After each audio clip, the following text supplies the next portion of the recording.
This is Markin Out. Pro Wrestling Talk by Pro Wrestling fans. We marking out, y'all. Follow on Twitter. Pro Wrestling Talk by Pro Wrestling fans. We marking out, y'all. Marking Out. Pro Wrestling Talk by Pro Wrestling fans. We marking out, y'all. Brennan likes fisting. Pro Wrestling Talk by Pro Wrestling fans. We marking out, y'all. We're marking out. Pro Wrestling Talk by Pro Wrestling fans. Welcome to Markin Out, Pro Wrestling Talk by Pro Wrestling fans. This is episode 765.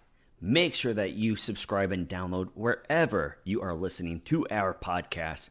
And on Spotify, make sure that we are in your top playlists at the end of the year. Give us a 5-star rating to go with that 5-star frog splash.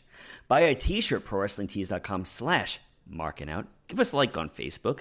Follow us on TikTok at Markin Out. Follow us on Twitter at Markin Out. Follow us on Instagram at MarkinOut11. You can follow me, Dave the Rave, on all social media platforms at David PTDPT. You can follow Chris at CMSweeney85 over on Instagram and Chris Sweendog on the good old Twitter. You can follow Brandon at BTTG161. Hey, Brandon, how you doing? I am doing awesome as always. How about yourself? Doing great. How was your week? It was okay. It was decent. I didn't really do much. I know. We saw each other. Yeah. Did you get to see your favorite cousin? Did I get to see my favorite cousin? Yeah. Or you got to see your favorite cousin? I mean, it's debatable. It really is debatable. But like your question, did you see your favorite cousin, or like, are you asking me if I saw? I'm asking you if you saw your favorite cousin. I'll plead the fifth. Nice. But I made the brown butter Rice Krispie treats again. I did not have enough marshmallows, so you didn't get the best version of them. And I guess because I stupidly didn't factor in the fact that I didn't have enough marshmallows with the amount of salt I put in. But it to me, it almost reminds me of like a butterscotch flavor. Yeah, so it's not terrible, but they're not. I thought it was definitely ones. It was definitely good. But once you mentioned about the butterscotch, it definitely hit me a little bit more that it was butterscotch. But it's not butterscotch. It's not. Well, it has a butterscotch kind of a flavor. Did you finish them, or are they still? Yes, I actually brought it to work to share. What do you mean? That's not what it was for. Yeah. And how did that go over? Did they like it? Yes. Cindy had a little bit, and she brought a little bit home for her daughter. So what do you mean a little bit? These weren't giant bars of Rice Krispies. Well, she had half, and then her kid we gave a half to, and then I had whatever was left. I would have given you less.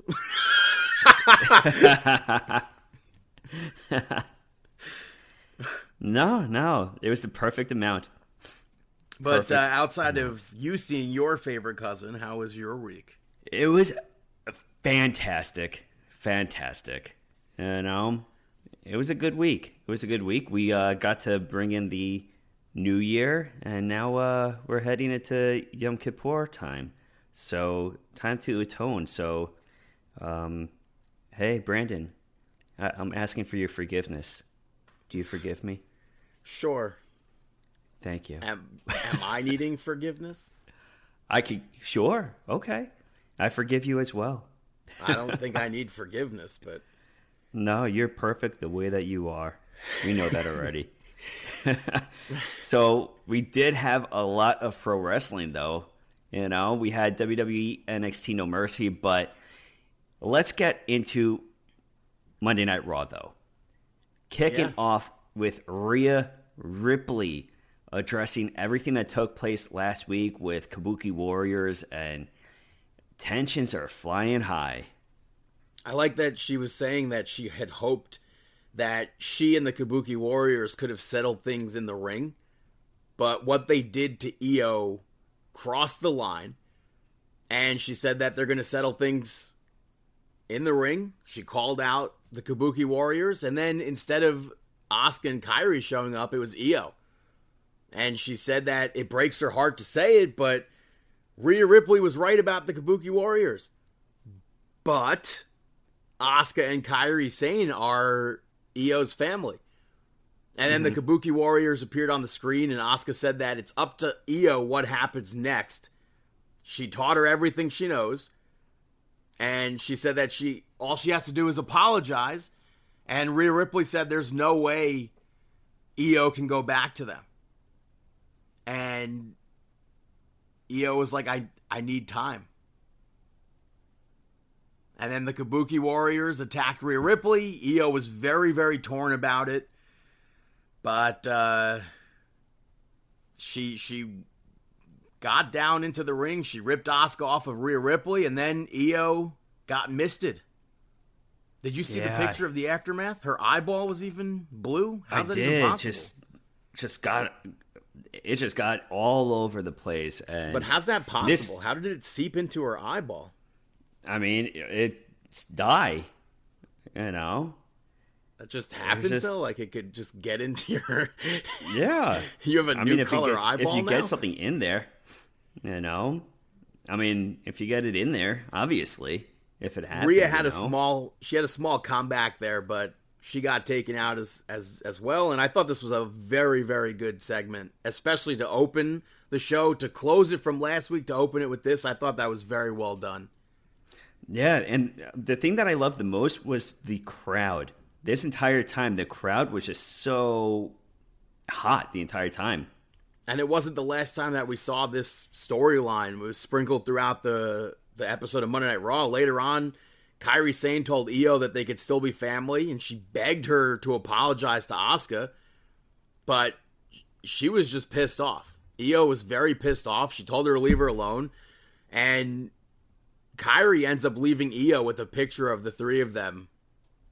I think it was actually at a Texas Day Brazil, which I think is really funny.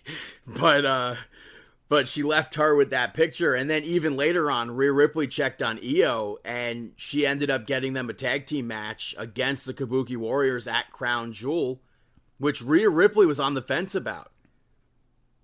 And we're going to be seeing what they're dubbing Rio, which the Galaxy was not happy about, taking on the Kabuki Warriors at Crown Jewel. Oh, geez. Now I understand why. They're so fickle.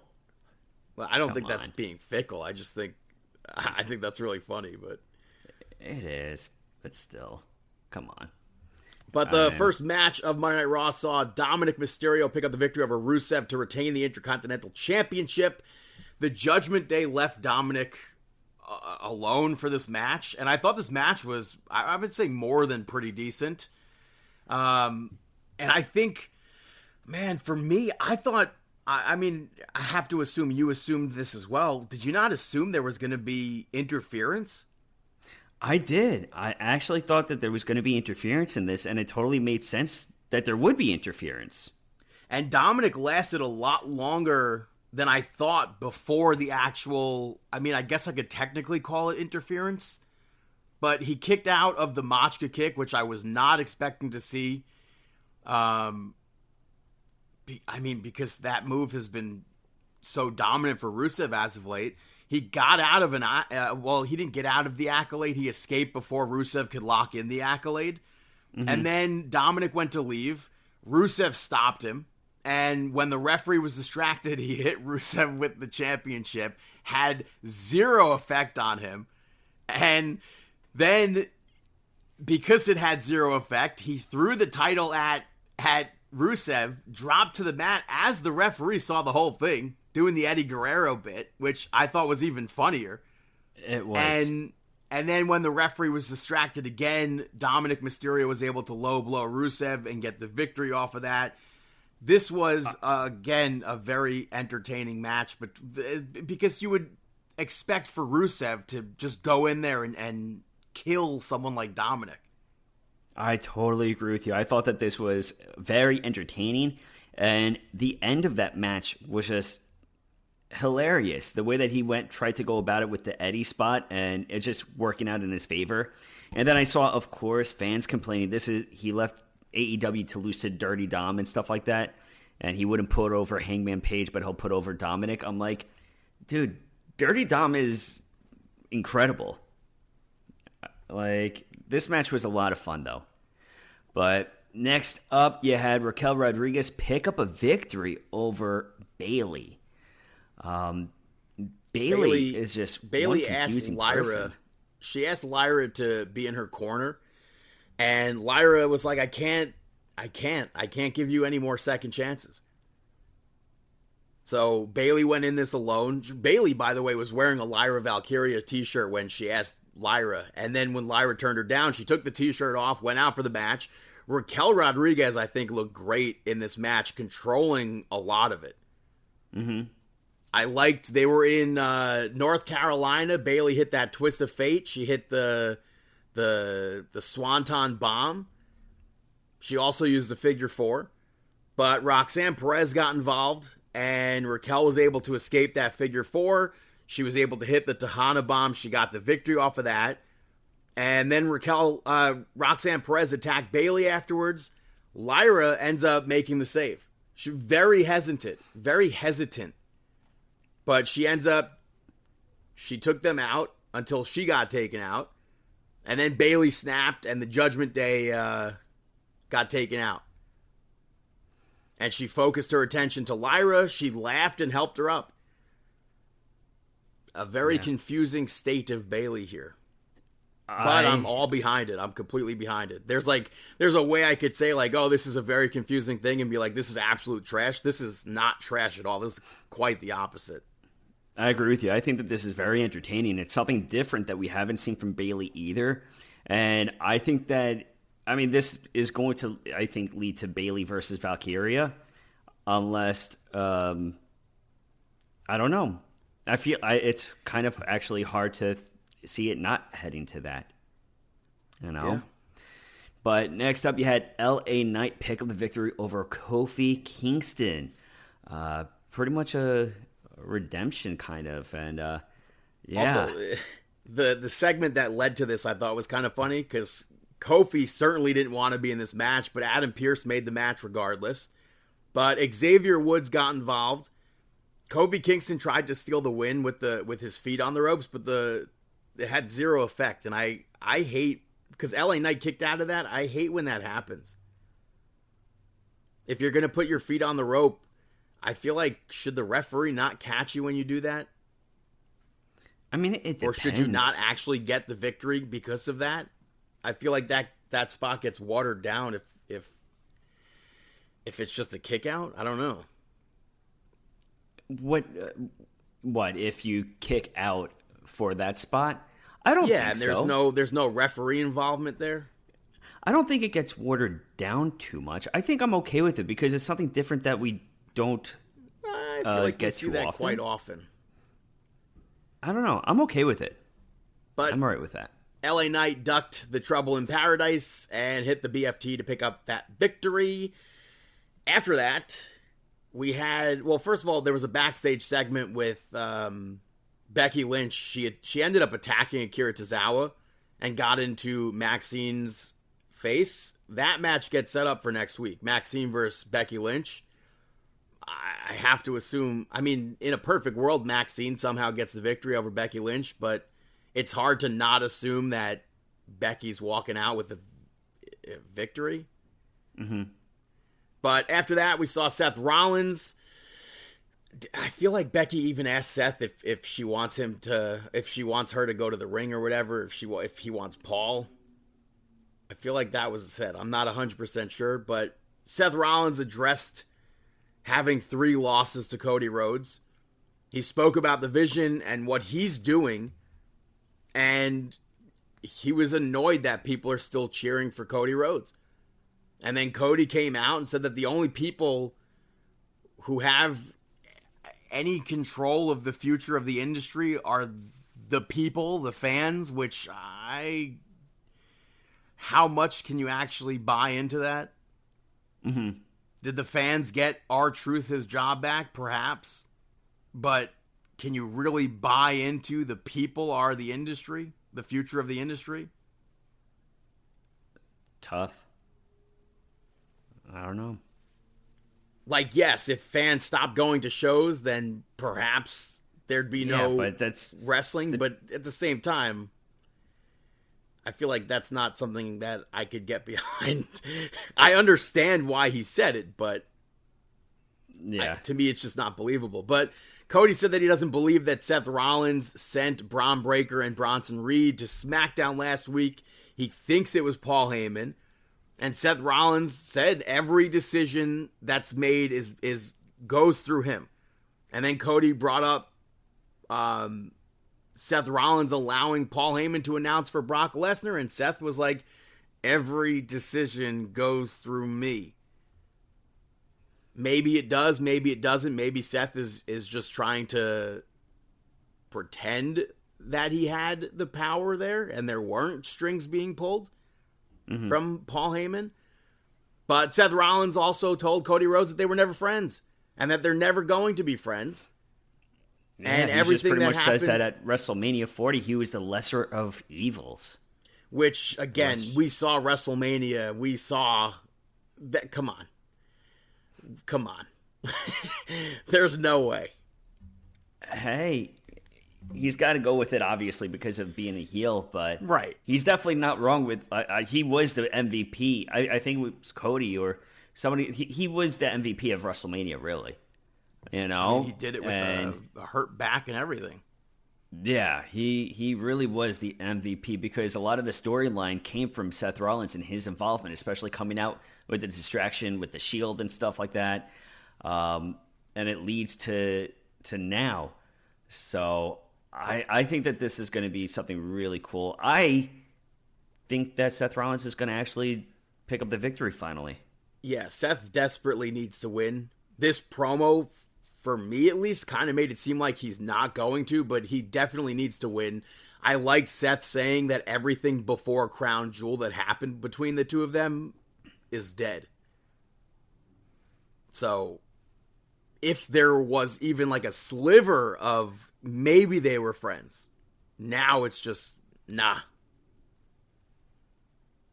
So, yeah. After that, we saw AJ Lee pick up the victory over Los Americanos. We have Bravo and Rayo. That is definitely Pete Dunne and Tyler Bate. So, but Dragon Lee and AJ Styles spoke beforehand, and Dragon Lee brought up how he's the number one contender for the AAA Mega Championship. AJ Styles also thanked the fans for him having the match at Crown Jewel with John Cena. And I popped, obviously, for him saying that he gets to beat up John Cena again. I certainly don't believe that the fans had any play in that, which goes back to the Cody thing. But I thought this match... Nice throwback. Yeah, this match, especially because we get to hear it now as like a face. Yeah. But this match, a bit chaotic. Fully expected for AJ Lee to lose this match for some reason. But they controlled almost all of it. They even, at the end of the match, they did that Hurricane Rana into the Styles Clash setup, which I thought was great. So I'm enjoying Dragon Lee and AJ Styles as a tag team here. I think it was nice to see, I guess technically, the in-ring debut of Los Americanos here. I know people are very pissed off that they're quote-unquote wasting Tyler Bate and Pete Dunne, but I'm fine with this. It's entertaining. Okay, we're wasting Tyler Bate and Pete Dunne. Please insert them into a storyline. Exactly. Go ahead. Insert them into a storyline. Where are you possibly going to fit them in where they actually get airtime right now and actually, in addition to that, entertain the fans to a higher level? It's funny that Bate had the sleeve on one arm because he has the tattoo there. True. Yeah. But I enjoyed that match. I agree. I think that it was a lot of fun to watch. But Next up, you had the main event of the evening. The Usos picked up the victory in a tornado tag match against the Vision. This was a lot happening in this matchup. A lot happening. I think the bigger stuff happened before and after. Because beforehand, the Usos were not on the same page. Mm-hmm. They were on the same page for the match, but beforehand, not so much. I liked Jimmy in the match super kicking Bronson Reed off the commentary table. And then he ends up turning into Braun Breaker, who flew from the timekeeper barricade onto the table to put Jimmy through it. I thought the pop-up Samoan drop that he did to Braun Breaker was fire. But he ends up getting hit with that jagged edge. Braun Breaker speared Jey Uso. They set up the Usos for the tsunami. And then Roman Reigns returned. I mean, at this moment, the crowd, you could only anticipate that tsunami was going to crush them because we've seen what was going to take place. Right. But like you said, we got the return of the OTC. Perfect. And he timing. took him out with the chair.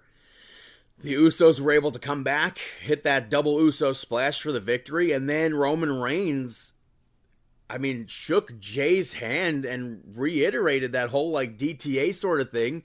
Jimmy Uso, again, did not look like he was on the same page as Roman Reigns and Jey Uso.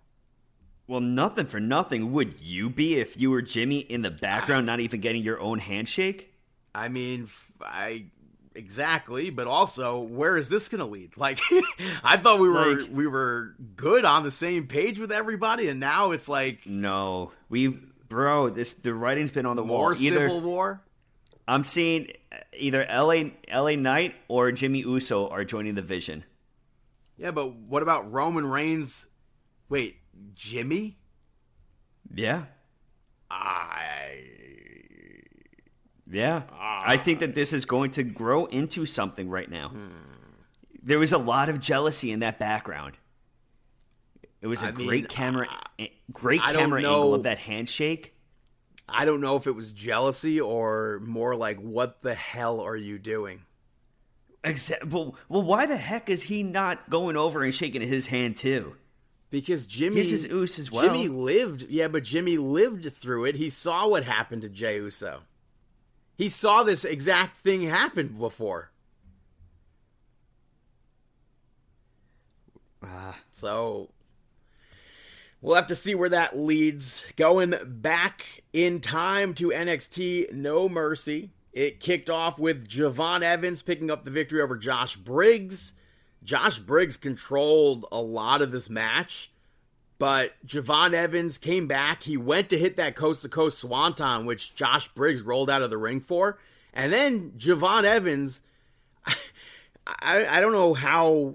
That was one of the craziest dives that I've ever seen. That Javon, he pretty much dove, to the other side of the ring, but to the outside.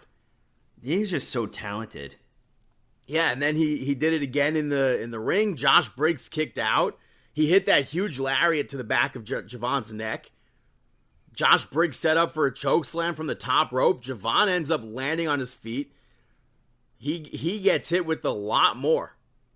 Briggs kept going. Javon kept going. He turned a chokeslam into a cutter, and then he hit that OG cutter from the top rope to get that victory. I love a lot of people, I think, went into this match saying, why are we getting Javon versus Josh Briggs again? I thought that match was very entertaining. I agree. Once again, I don't know where else you're going to book the both of them, but for the booking of this one, it was perfect.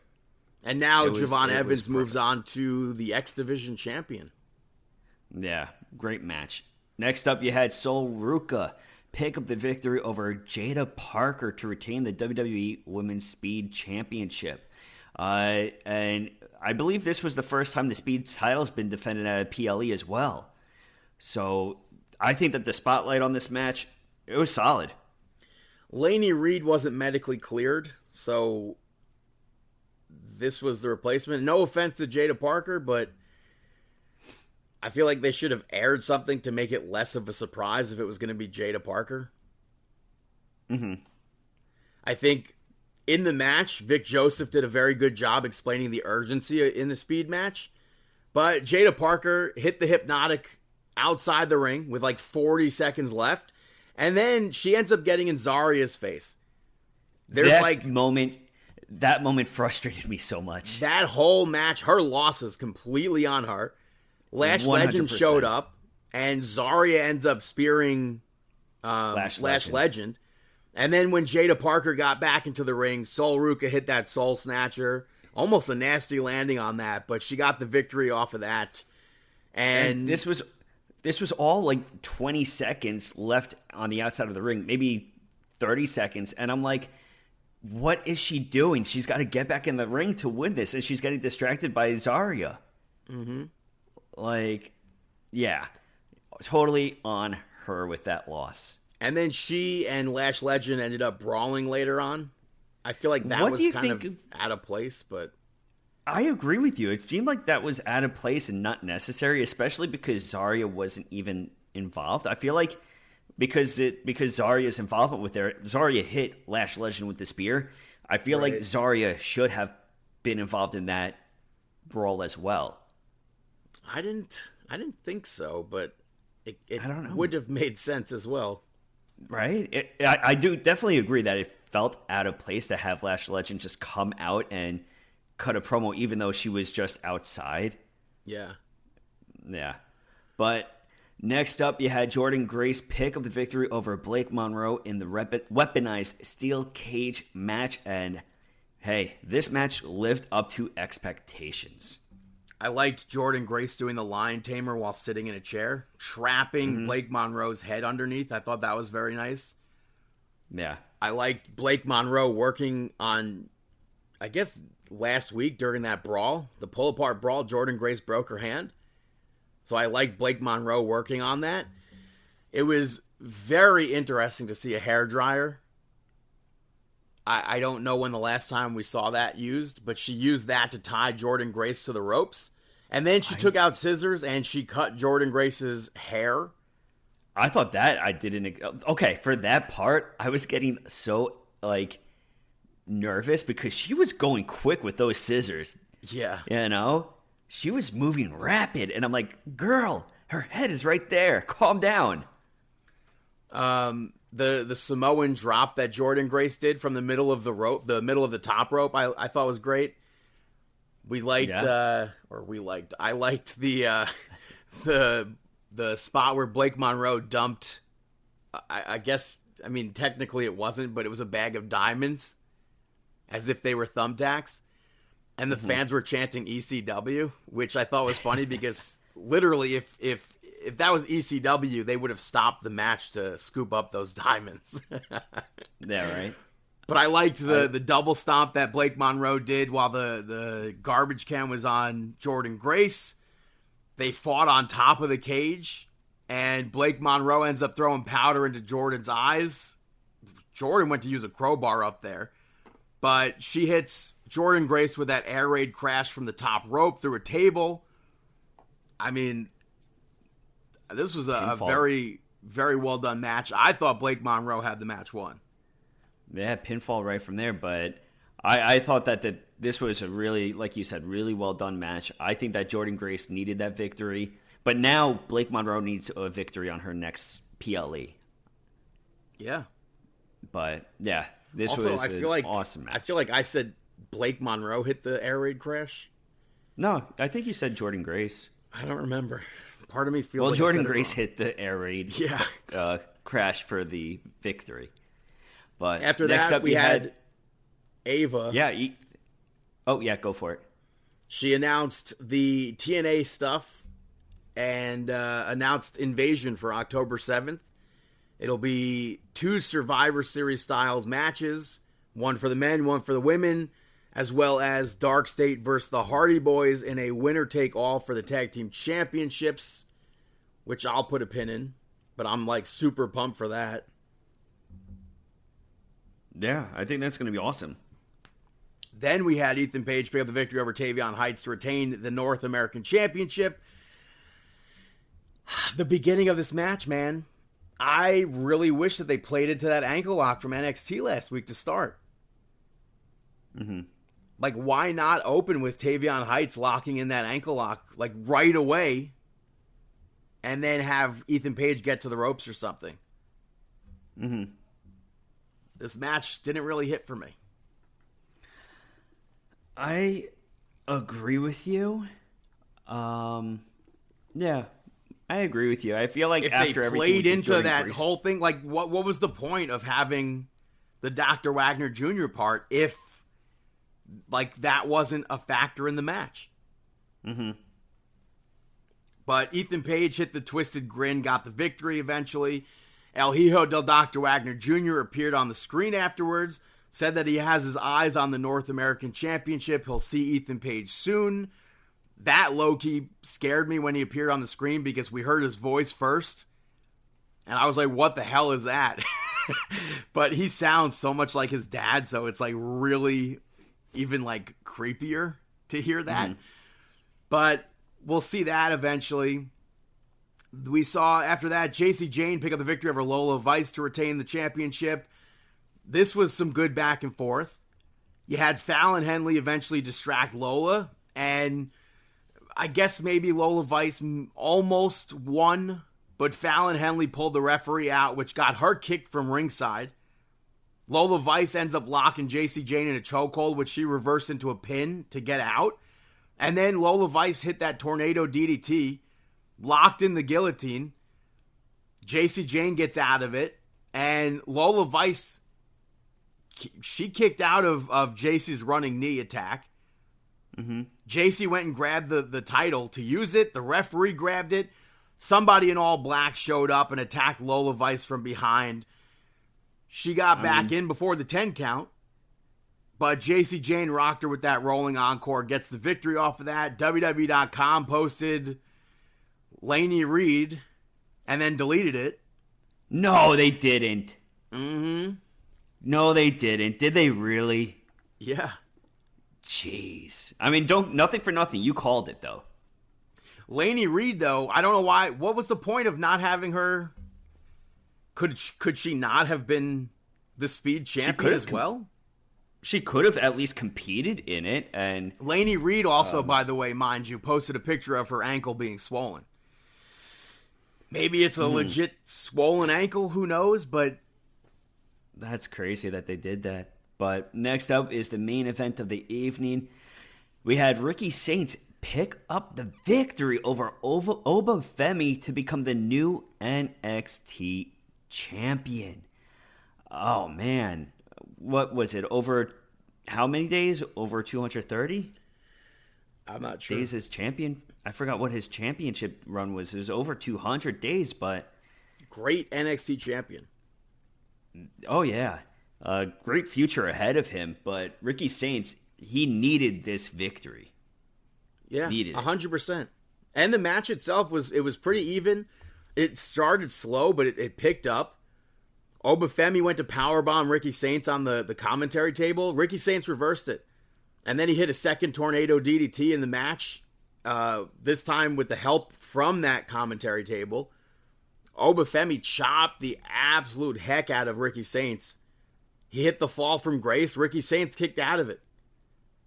I think in that moment, a lot of people expected that to be it for the match. And then he hits another tornado DDT in the ring and gets that victory over Oba Femi. Yeah, I was not expecting it to come after that tornado DDT, but he got that victory. Yeah. Solid matchup between the both of these wrestlers. So that is NXT moving over. NXT No Mercy moving over to NXT TV. It kicked off with Ricky Saints. He said he bet on himself. He took on Oba Femi and he walked out as champion. And the only person you need to keep betting on is yourself. And JC Jane interrupted. She congratulated him. She said that they have bigger things to worry about. And then Ava showed up. She announced both of them are the team captains for Team NXT. And then Santino Marella came out to a huge pop. and said that Trick Williams will not be his captain. Mike Santana is the captain. And for the women, he trusts Kalani Jordan, who just won the Knockouts Championship. She beat Lei Ying Lee last week to become the new champion. I thought for sure Indy Hartwell was going to be the team captain, but that's not the case. And Santino also said this is not an invasion, it's a showdown. The event name was now changed to Showdown. There was a segment later on where Jordynne Grace and Joe Hendry tried to get on Team TNA.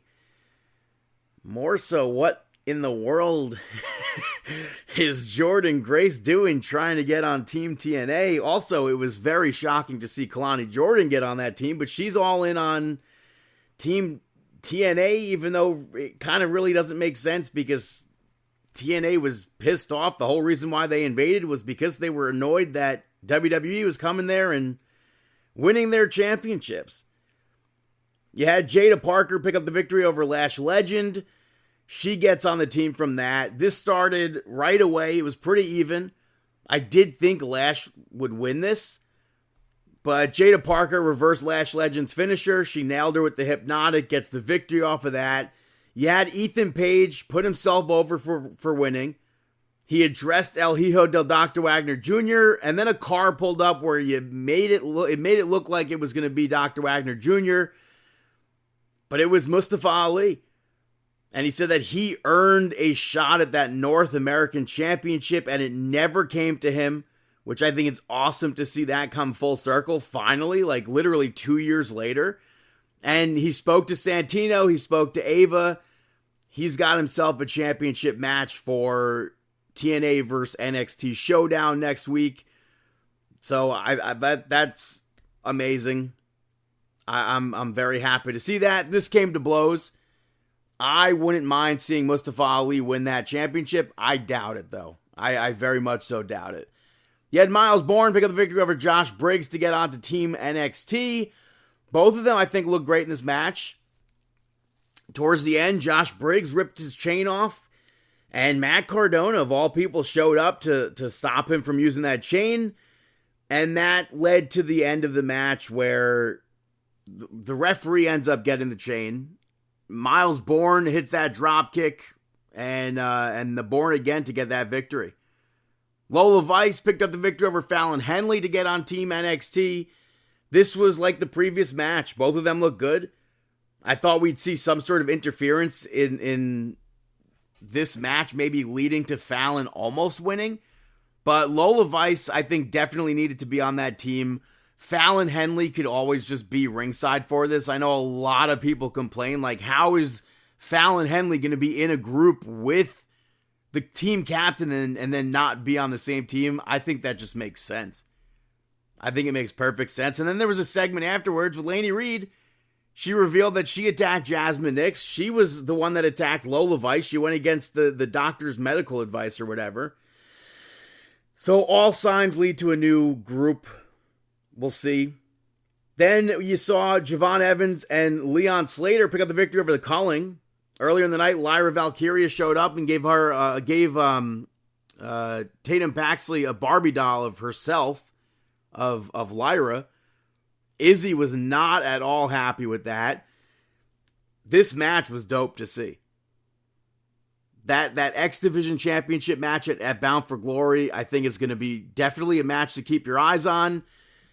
You saw Tatum keep playing with the doll, though, ringside. And Izzy got pissed off. She took her to the back. The blind tag spot I thought was really good. Javon tagged in Leon Slater, and the Culling didn't realize it. And I really liked that double cutter spot from Slater, and then Javon did one. Slater ends up hitting that Swanton 450 on Sean Spears to get the victory there. He's, I think, 100% the right person to have won that match, and it was just amazing to see him on NXT TV. After that, you saw the NXT TNA Summit.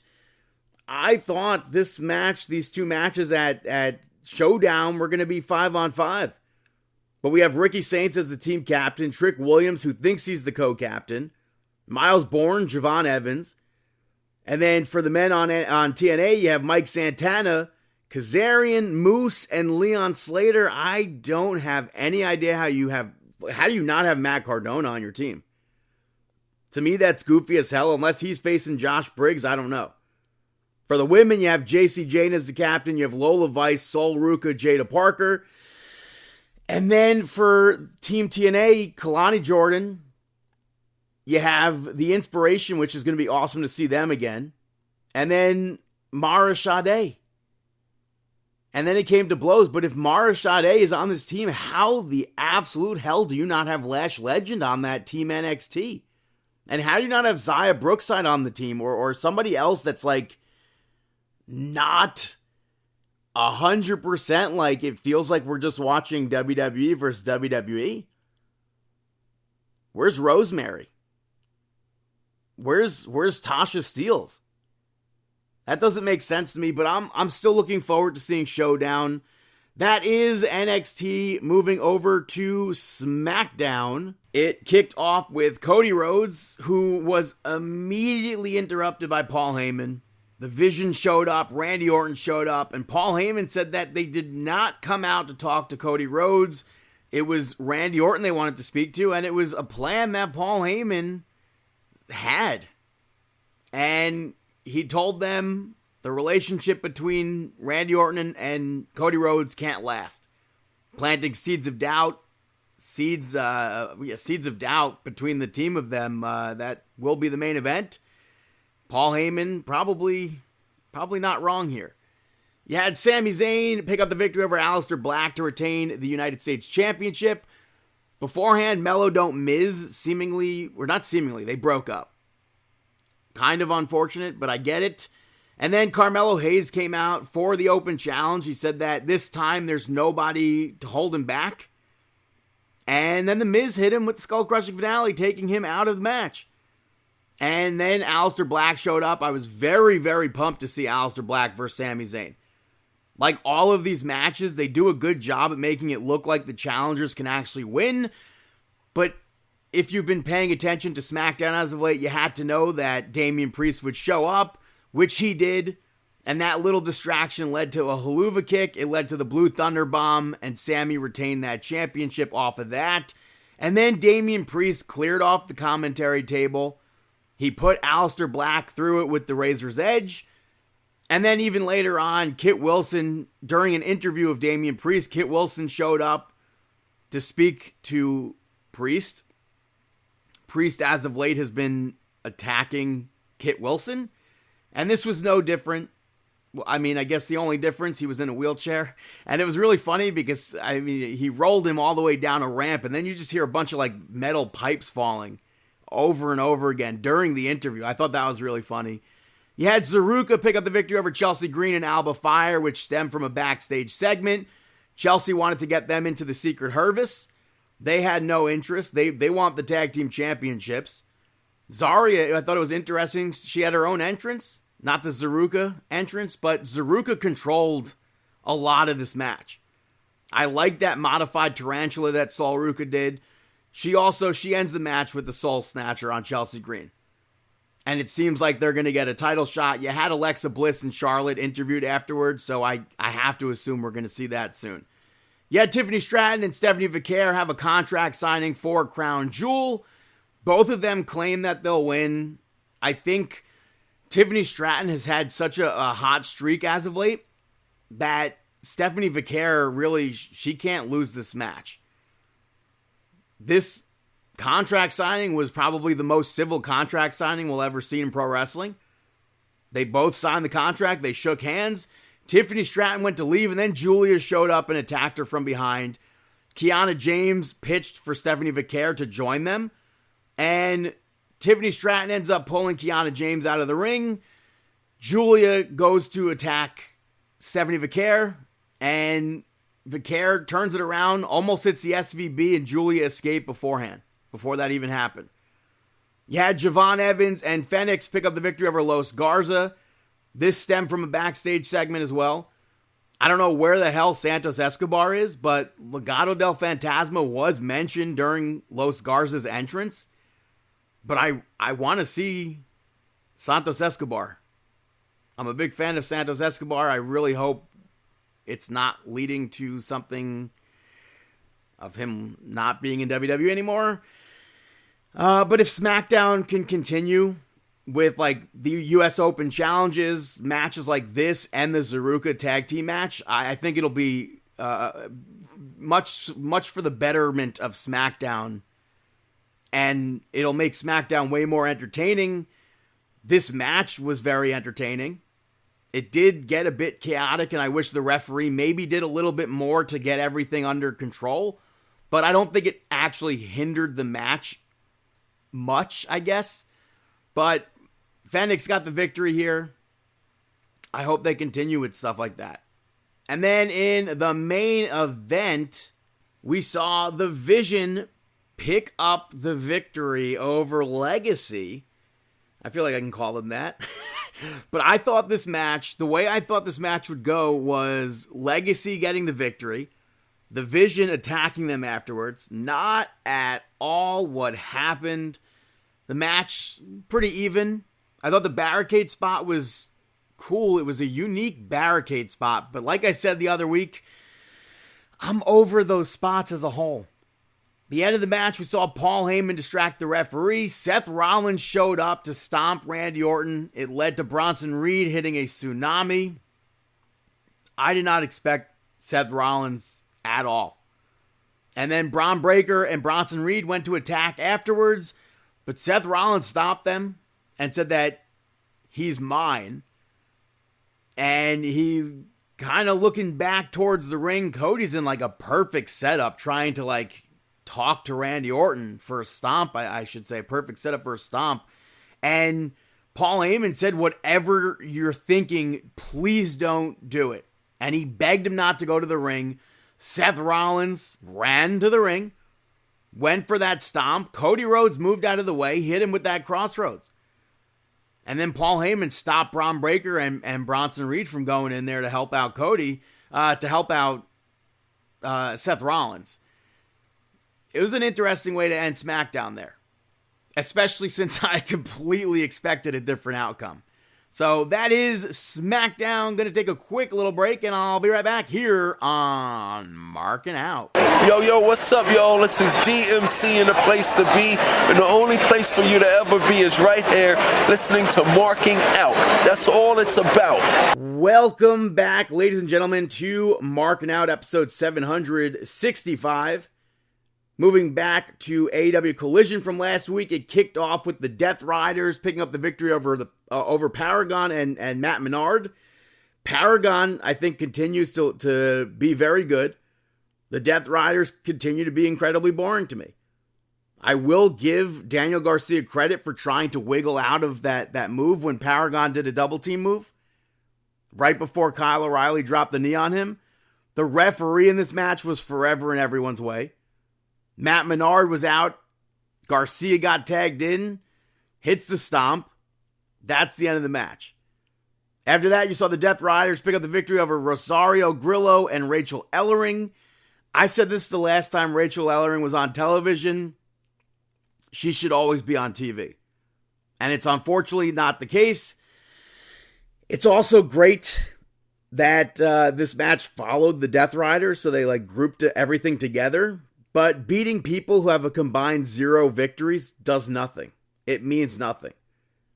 Wheeler Yuta spoke about Chris Statlander afterwards, took credit for her being champion. Put a pin in that.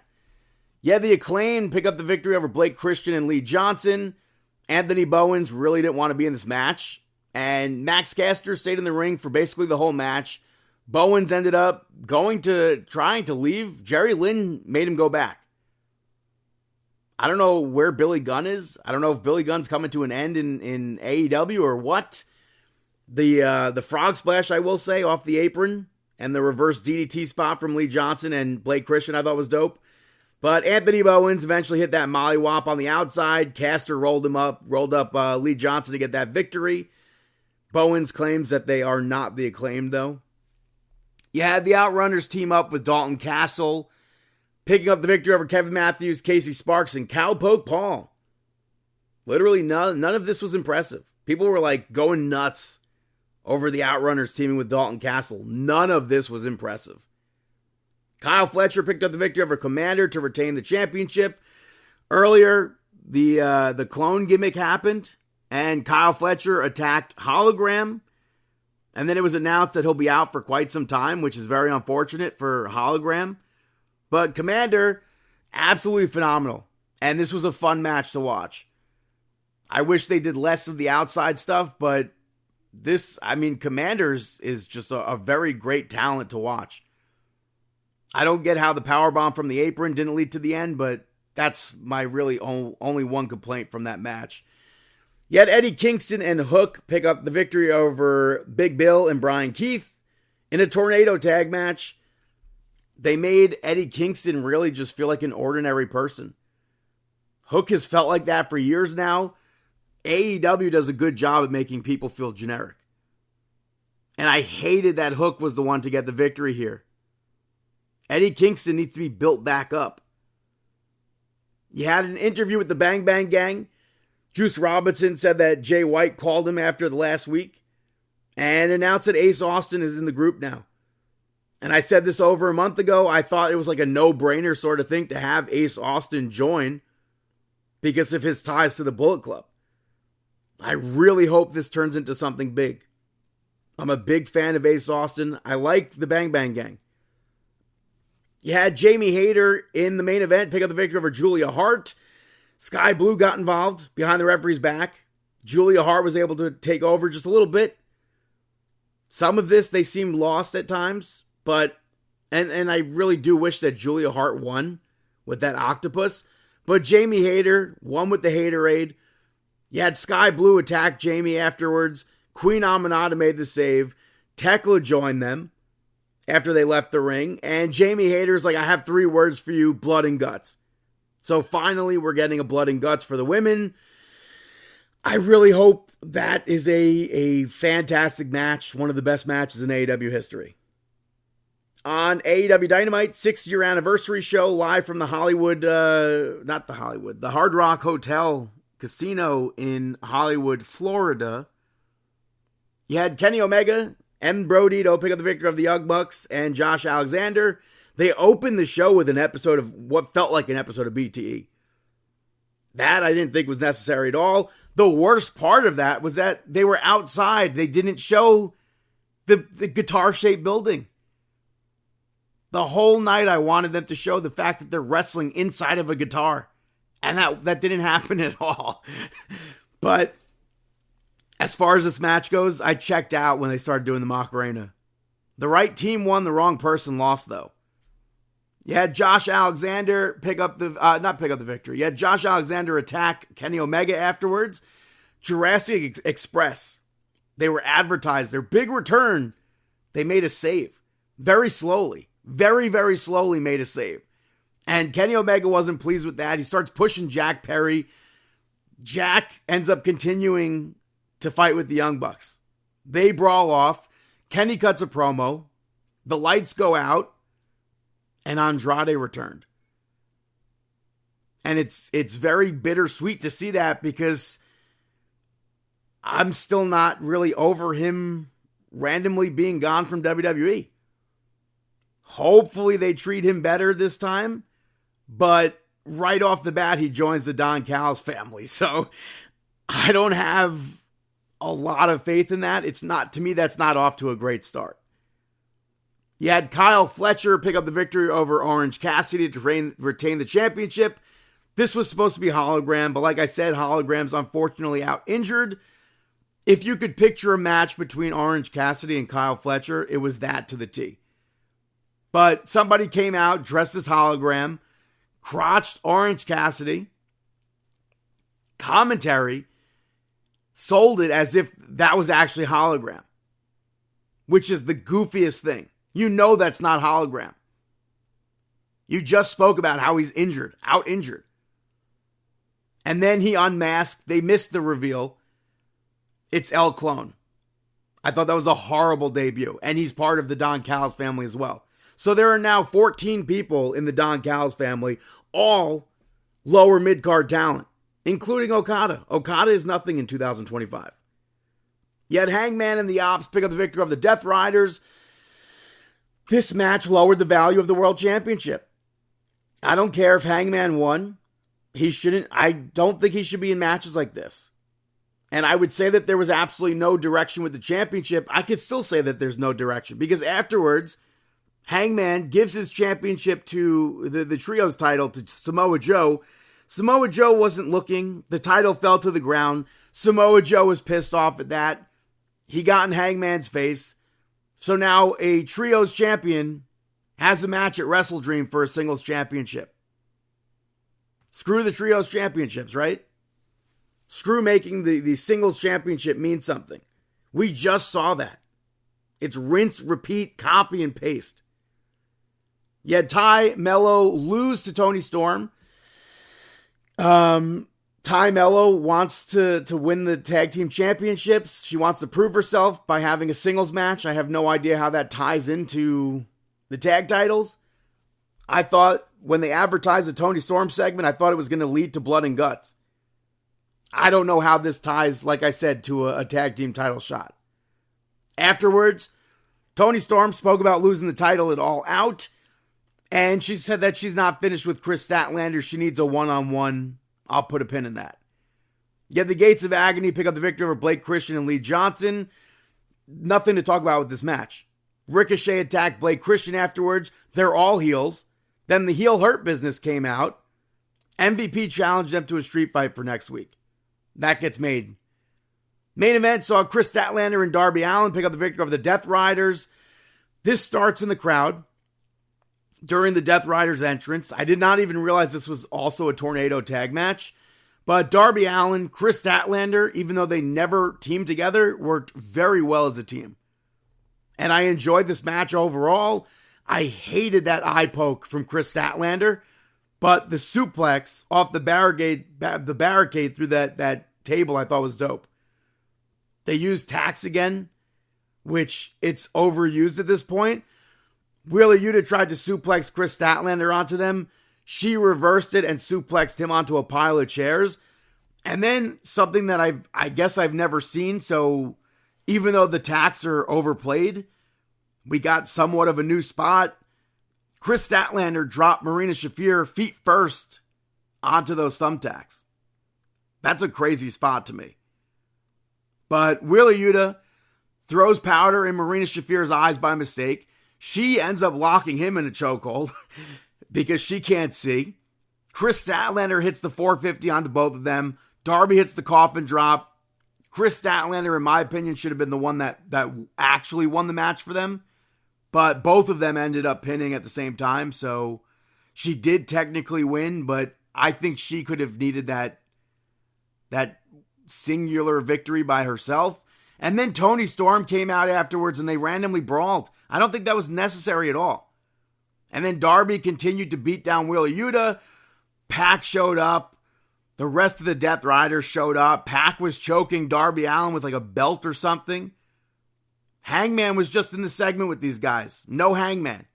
The Ops were just in a segment with these guys. No Ops. This episode to me was a lot of nothing. And it could have just been made better if they showed the damn guitar. It's one of the coolest buildings I've ever seen in person. But that is AEW Dynamite. Hey, Brandon. Got any shout-outs? Hey there, pal. It's me, Mickey Mouse, and you're listening to Brandon Shoutouts.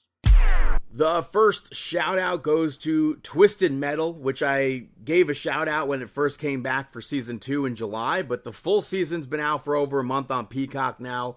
I finally caught up. I very much so enjoyed this season, and I can't wait for... I have to assume there's going to be a Season 3, which I can't wait for. I don't think that they're signed on officially yet for Season 3, but... Well, I hope they do. Yeah, they definitely need to. Apparently they have... The director already has, I think, 2 seasons written and planned out for the show to develop. And have you ever played Twisted Metal Black growing up? I couldn't tell you. I never played it, so a lot of these characters, like, who is it? Quiet? Not Quiet. Who's the sister? Dollface. I Face, don't yeah. know. Yeah, I don't know those characters because those are based off of Twisted Metal Black. I only really know Twisted Metal 1 and Twisted Metal 2, which Twisted Metal 2 is my favorite game ever. But this entire series is so great. And how amazing is Samoa Joe? Yeah. How It's amazing awesome to is see Samoa Joe? Samoa Joe on that series because, like, if you're a non-wrestling fan, I don't think you realize that it's somebody famous under there. Mm-hmm. But to wrestling fans, it maybe means something. Yeah. I liked the backstory that they gave for Twisted Metal here. I also really like the relationship between John Doe, Quiet, and Mayhem. We love Mayhem. So I really do hope we get a third season. Check it out on Peacock. If you're still watching NXT Premium Live events, you're still got Peacock. So my next shout out goes to Hotel Costiera, which is a new action drama series on Prime about a former Marine that's now working as a fixer at a hotel in Italy. And I feel like sometimes shows that are similar to this kind of blend together, but it's set in Italy, and I enjoy watching shows like that, so I figured I would check it out. I think you could kind of say that it's like a tiny bit like The White Lotus, a little sprinkle of death and other details, maybe a little bit only Murders in the Building, but like a little bit. It stars Jesse Williams, and I'm pretty sure he's the only American in the cast. The rest are Who's from Jesse Italy. Williams? Why does this sound familiar? He's a famous actor. I don't know. I don't But know. he's I think he's the only one from America. The others are from Italy and other European countries. The whole season's out. To me, that's a very quick watch, and I would say check it out if you're into shows like that. My last shout out goes to Marvel Zombies, which just came out. It's a new miniseries on Disney Plus based on the alternate timeline that we first saw in What If, which I was very iffy about just because of how I thought What If was. I actually enjoyed every episode of this. There's only 4 episodes. I really wish there was more because it ends on a cliffhanger. How long? So I don't know if it sets how long up. is each episode? Like, it feels like 20 minutes. I don't know. Oh wow! I don't know if that's accurate or not, but it feels like that. You have a lot of the MCU cast playing themselves, I guess, playing their actual characters, like you do in What If, which I think is great to see. But it's unfortunate that there's only 4 episodes because I would 100% watch more of this. I would rather have more of this than have more What If. So I would say check that out on Disney Plus. I have an anti-shout out. I had to do it. Going to 2K again because I'm like beyond done with them. Absolutely beyond done with them. And like a moron, I spent more money on WWE 2K25 just to have it not work. You know better than that. I figured it would maybe help me get towards Goldberg and Nikki Bella that they have out, so I bought the My Faction Diamond Plus pack for $43.44, which gives you like a few Evolution cards. It gives you a bunch of packs. It gives you VC. Mine gave me nothing. Mine Why? says unavailable. And there's live events that expired this week for it, so it's useless to me now. But they make you jump through so many hoops just to get simple things done, and there's no actual direct line there. Did you get like a refund or something? I have to wait and see. They refuse to help with other things. They literally sent me an email back saying that because I have more than one ticket open, which I've had more than one ticket open in the past, they're closing this ticket. I'm like, this ticket has real money involved. Yeah. So it's like ridiculous, and things pile up to the point where it's like it's like a mound of why I'm absolutely beyond furiously pissed off at 2K. Their support team is absolutely garbage. Truly, some of the most incompetent people that I've ever dealt with. But like I said before, I'm the absolute moron because I'm a moron because I gave more money to 2K. I heavily debated doing it too, and I figured maybe this could help me get towards the characters, and now this is just another hole in my head that I have to go deal with. Jeez. I contacted Sony also because I feel like I should be getting a refund from them. Yes, Sony, 100%. Sony is also making you jump through freaking hoops as well. Everything is so annoying. Everything with them is so annoying. It should be a simple thing. If I call you, you should just be able to call. It's ridiculous. That's, I think, a well-deserved anti-shout-out. I could rant more, but I'd have to curse. So, those are my shout-outs. Now it's time for Mark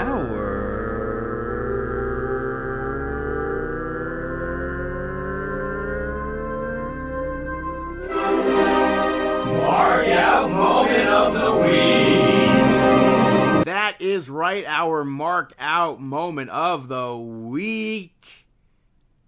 I have a big one that didn't happen to me. Do you have Mark Out moments? I don't think I have a true Mark Out moment. Yeah, I don't have the true Mark Out moment at the current time. How about you? Well, my friend,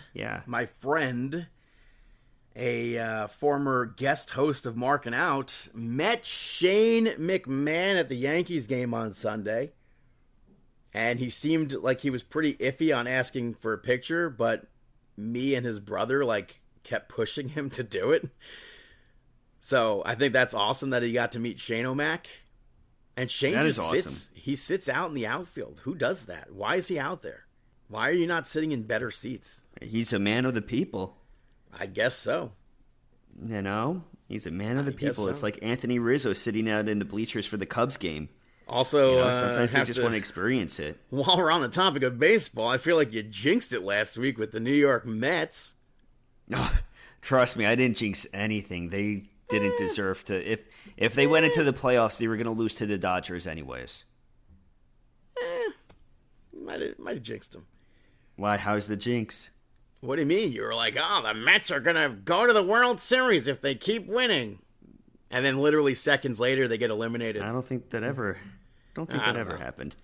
But another Mark Out moment of the week, WWE Vault released a compilation video of superstars on the indies, including matches like Tyler Black versus Jay Briscoe, Jeff Cobb versus Jaka. You have a match that I never in a million years would have expected to be on WWE content. You have Walter versus Nick Gage, which had to have been censored because the crowd just kept chanting for Nick Gage. I don't think I've ever seen that before on a WWE YouTube video. You also had Adam Pearce versus, I guess they technically Sean Waltman, but X-Pac, which I thought was cool. So that's on their YouTube. I would say 100% check that out. Again, it's also really cool seeing Jay Briscoe on WWE content as well. Yeah, it is pretty cool. But you don't have any Mark Out moments. Those are the rest, I guess. Those are the Mark Out moments of the week. That is episode 765. Thank you so much for tuning in. You could check us out on Twitter at Markin Out at BTTG161 on all platforms. Chris Sweendog, CM Sweeney85, David PTDPT on all platforms. Facebook.com/MarkinOut. YouTube and Instagram are MarkinOut11. ProWrestlingTees.com/MarkinOut. You could follow us on TikTok at MarkinOut. You could rate, review, and subscribe on Apple Podcasts, Amazon Podcasts, Spotify Podcasts, iHeartRadio. You can listen on YouTube, MarkinOut.com as well. And we wish you best